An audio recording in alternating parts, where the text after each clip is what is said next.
Now, modern science states that sea levels dropped around 35,000 years ago. Water from the seas became vapor that expanded into the upper atmosphere, creating rain, snow, and ice. Now, the Neanderthals from Aryan Atlantis established the Assyrian flint-working culture that spread across northern Africa to Libya. These are some of their tools from the Assyrian. Just like the Cro-Magnons that came around and taught people how to make clothes and taught artwork and making mother goddesses and tracking and the calendar, they came in and taught people how to make arrowheads because it was getting colder. Around 35,000 years ago, it was getting colder and people were going to be hunting. So they established this across northern Africa. Now, the native population of northern Africa was enslaved as arrowhead makers. They had to make these. And their mixed-race descendants were once upon a time, they said their mixed-race descendants resembled the current-day Neanderthals of Europe, but now are considered to be close to modern man. Now, this is a strange sentence, and I'm not sure how to understand it. It says, they were once believed to resemble contemporaneous European Neanderthals, but are now considered to be close to modern man. Now, contemporaneous means that there are still Neanderthals in Europe at this right now. This was a kind of this was a worm Neanderthal way of making arrowheads that they made these people do. Now, the shaman priesthood consisted of nomadic slave breeders and traders, and they established administrative centers at Afalo Cave, Algeria, and Parpalo Cave in Valencia on the east coast of Spain. And they introduced two kinds of boomerangs. Now, the returning boomerang was used as a plaything for, I don't have a pocket. They introduced two kinds of boomerangs. The returning boomerang was used as a plaything for hunting birds and for driving flocks. It is still used in eastern and western Australia. Now, the shaman priesthood built on or elaborated the teachings of the first priesthood, the first Australian priesthood, and they taught that spirit ancestors entered the world through lakes, caves, or other openings in the ground and make intricate journeys that have to be reenacted by their descendants. Those who made the nomadic migrations or journeys were called followers of the rainbow serpent.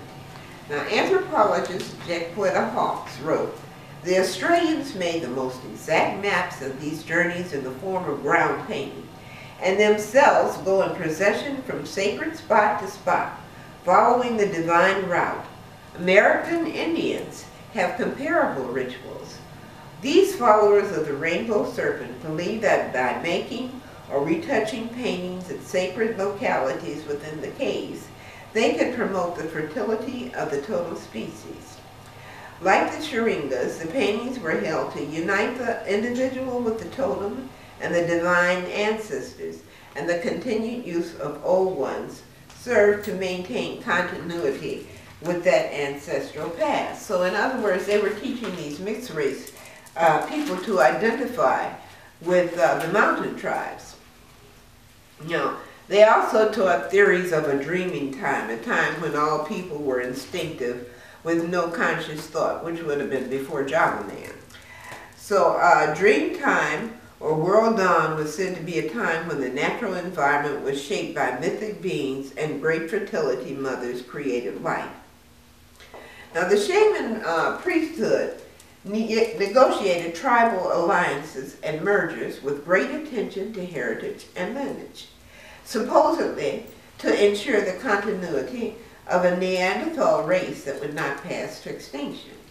Now, enslavement and breeding of Cro-Magnon H. sapiens females created a new, changing, mutating, mixed-race people that have been named Gravettians.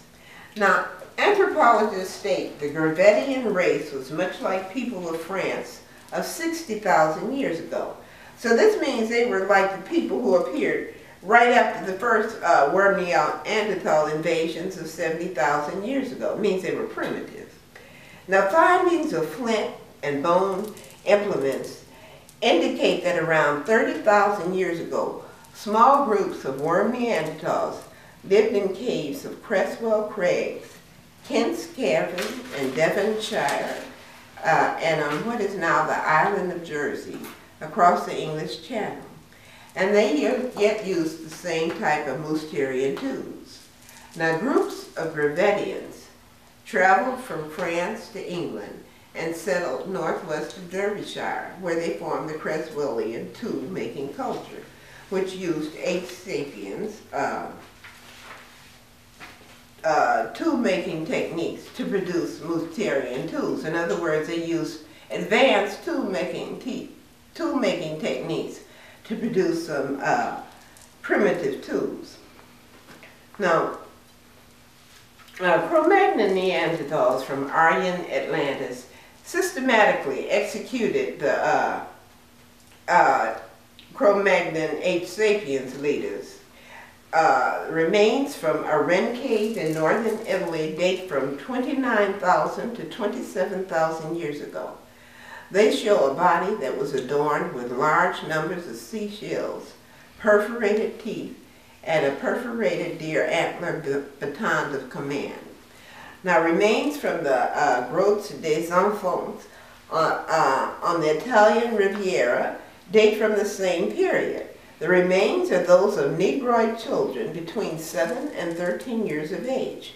Now, they were magnificently adorned with thousands of seashells. Now, these were the children of the king or the leaders, and they were executed, and the people adorned them. They didn't, they felt really upset over them being executed. Neanderthals of Aryan Atlantis attempted to use the power systems built by Cro-Magnon H. sapiens of Pisidia, and unintentionally created the second upheavals in Atlantis. Now, radiation from the explosion was reportedly destructive to flesh. Modern science states that a reversal of the Earth's magnetic poles occurred around 30,000 years ago. In the Casey wrote, in the active forces of these, the entity brought destructive forces by setting up in various portions of the land the kind that was to act in producing powers for the various forms of the people's activities, excuse me, in the cities, the towns, and the countries surrounding same. Now, these, not intentionally, were tuned too high and brought the second period of destructive forces to the people in the land, and broke up the land into those isles which later became the scene of further destructive forces in the land. Atlantis broke up into 5 islands, the 3 largest being Pisidia, Aryan, and Og. Then we had a period where the activities in the Atlantean land became more in the provinces, or there were small channels through many of the other lands. Now, many slaves fled Atlantis during the upheavals. Cro-Magnons of Pisidia advised runaway slaves to go to southwestern and Central America. In Atlantean, Casey wrote, in Atlantean land at time of second upheaval, counseled those making exodus to other lands. In Atlantean land, during period of second disturbance, among those persuaded to go to land of Myra, or what is now Nevada and Colorado.